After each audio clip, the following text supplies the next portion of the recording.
Libérez-vous de la souffrance grâce aux 4 nobles vérités. Les 4 nobles vérités sont l'un des enseignements fondamentaux du bouddhisme qui vise à libérer les êtres vivants de la souffrance. Voici un bref aperçu de chacune des vérités. 1. La première noble vérité est la vérité de la souffrance. Elle enseigne que la souffrance est une expérience inévitable de la vie. La souffrance peut prendre différentes formes, telles que la douleur physique, la maladie, la vieillesse, la tristesse, la peur, l'angoisse et la déception. C'est comme si la vie était une roue qui tourne constamment, avec ses hauts et ses bas. Parfois, nous sommes en haut de la roue et tout va bien, mais d'autres fois, nous sommes en bas et nous ressentons de la douleur et de la souffrance.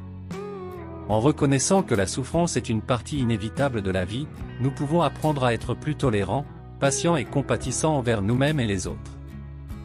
2. La deuxième noble vérité est la vérité de l'origine de la souffrance. Elle enseigne que la souffrance est causée par le désir insatiable, l'attachement et l'ignorance. Nous souffrons parce que nous voulons toujours plus de ce que nous avons et nous sommes incapables d'accepter les changements inévitables de la vie. C'est comme si nous étions attachés à une corde et que cette corde était tirée dans toutes les directions, créant ainsi de la tension et de la douleur.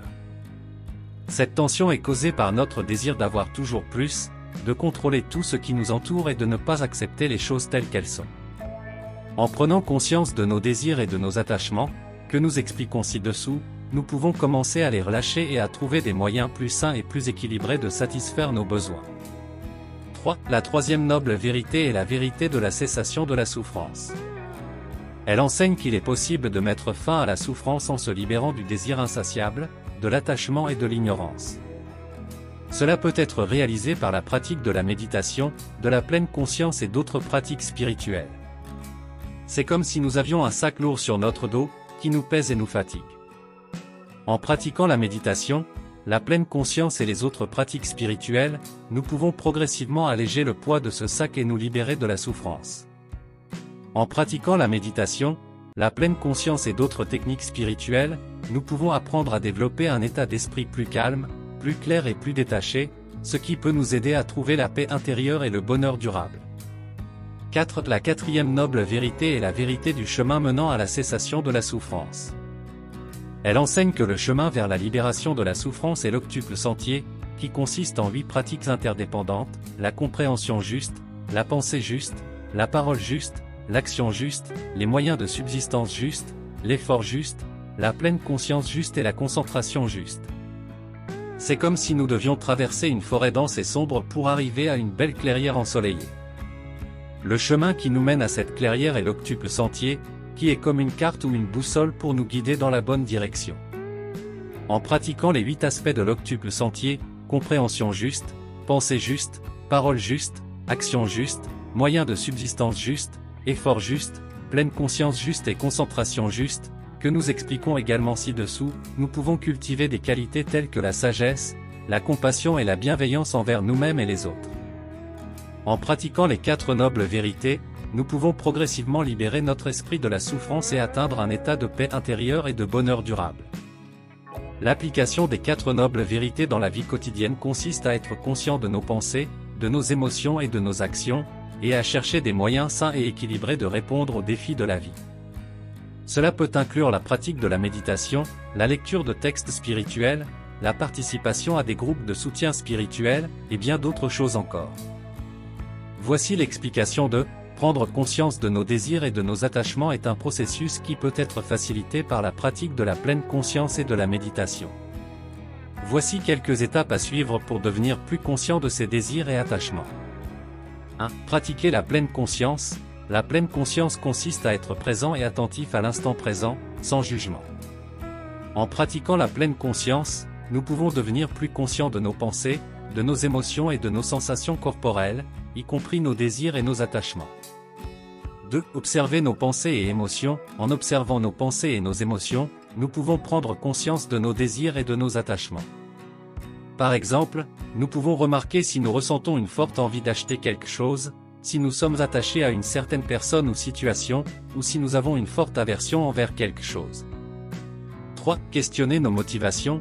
Une fois que nous avons pris conscience de nos désirs et de nos attachements, nous pouvons commencer à nous poser des questions sur nos motivations. Par exemple, Pourquoi avons-nous vraiment besoin de cet objet que nous voulons acheter? Est-ce que nous sommes attachés à une personne parce qu'elle nous apporte du bonheur, ou parce que nous avons peur d'être seuls? 4. Cultiver le détachement. En prenant conscience de nos désirs et de nos attachements, nous pouvons commencer à cultiver un état d'esprit plus détaché. Cela ne signifie pas que nous devrions renoncer à tout ce que nous désirons, mais plutôt que nous devrions être conscients de nos motivations et ne pas nous attacher de manière excessive aux résultats. En fin de compte, prendre conscience de nos désirs et de nos attachements est un processus continu qui peut nécessiter de la pratique et de la patience. En pratiquant la pleine conscience et en questionnant nos motivations, nous pouvons commencer à cultiver un état d'esprit plus équilibré et détaché, ce qui peut nous aider à trouver plus de paix et de bonheur dans nos vies. Voici l'explication des 8 aspects de l'octuple sentier sont les suivants. 1. Compréhension juste. Il s'agit de comprendre correctement les enseignements bouddhistes et la nature de la réalité. Cela peut inclure la compréhension des 4 nobles vérités, la loi de la cause à effet, karma, l'impermanence et le non-soi. 2. Pensée juste. Il s'agit d'avoir des pensées positives et constructives, en évitant les pensées négatives telles que la colère, l'avidité et l'ignorance. Cela peut inclure la pratique de la bienveillance, de la compassion et de la gratitude. 3. Parole juste. Il s'agit de parler de manière aimante, bienveillante et véridique. Cela peut inclure éviter de mentir, de calomnier, de parler de manière grossière ou de parler inutilement. 4. Action juste. Il s'agit d'agir de manière positive et bienveillante envers soi-même et les autres. Cela peut inclure éviter de tuer, de voler, de se livrer à des comportements sexuels inappropriés, ainsi que de s'abstenir de toute action nuisible ou destructrice. 5. Moyen de subsistance juste. Il s'agit de gagner sa vie de manière éthique et honnête. Cela peut inclure éviter de travailler dans des industries qui sont nuisibles à la société ou à l'environnement. 6. Effort juste. Il s'agit de faire des efforts pour développer des qualités positives et éviter les comportements négatifs. Cela peut inclure la pratique de la méditation, de la pleine conscience et de l'étude des enseignements bouddhistes. 7. Pleine conscience juste. Il s'agit d'être pleinement présent et conscient de ses pensées, émotions et sensations corporelles à chaque instant. Cela peut inclure la pratique de la méditation et de la pleine conscience, ainsi que la réflexion sur ses actions passées. 8. Concentration juste. Il s'agit de développer une concentration mentale profonde et durable, qui peut aider à calmer l'esprit et à atteindre des niveaux plus élevés de conscience. Cela peut inclure la pratique de la méditation et des techniques de respiration. En pratiquant les 8 aspects de l'octuple sentier, on peut développer une plus grande sagesse, compassion et équilibre dans sa vie, ce qui peut conduire à une plus grande paix et un plus grand bonheur intérieur. Vous avez aimé cette vidéo? N'oubliez pas de vous abonner pour ne rien manquer des prochaines vidéos. Inscrivez-vous gratuitement au Club Mieux Vivre. Pour télécharger les MP3, podcasts, livres, fiches, etc. Pour les écouter confortablement chez vous pendant votre jogging ou dans votre voiture, ainsi que d'avoir près de vous les fiches et pourquoi pas sur votre table de chevet. Merci de votre fidélité. À bientôt. Et bien à vous.